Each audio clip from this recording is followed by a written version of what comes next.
Mae Ian Keith yn un sydd ag ardd go ecsotig yng Nglan Conwy. Mae o'n casglu planhigion anarferol a heddiw mae wedi derbyn pecyn arbennig o blanhigion cigysol drwy'r post.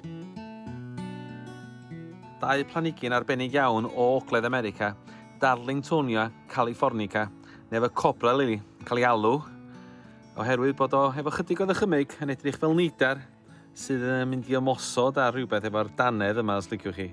Dim sy'n digwydd bod pryfaid yn cael ei denu i dwll bach yn y gwylod yma. Mae yna neithdar yna mwyn denu'r pry.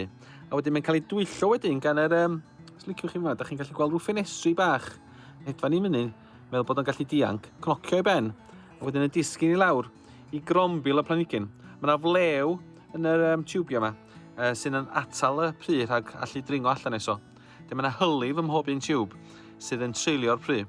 O mi hwnna blanhigyn arall yn y bocs. Ni di'n nghofio mod i archebu hwn. Beth yw hwn di tafod y gors.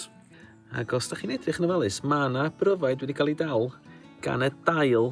Mae'r dail ma'n arbennig o ludiog. Dyn wedi dal sawl gwybed. Dwi'n cael ei dreulio wedyn gan y planhigyn. A dyna sy'n mynd gael ei faith. Mae hwn yn rywogaeth sydd i'w gael yn Ewrop.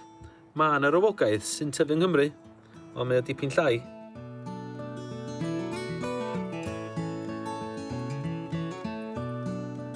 Ond mae o'n blanhigyn go arbennig, felly gobeithio flwyddyn yma fydd na ddim problem pryfaid yn yr ardd.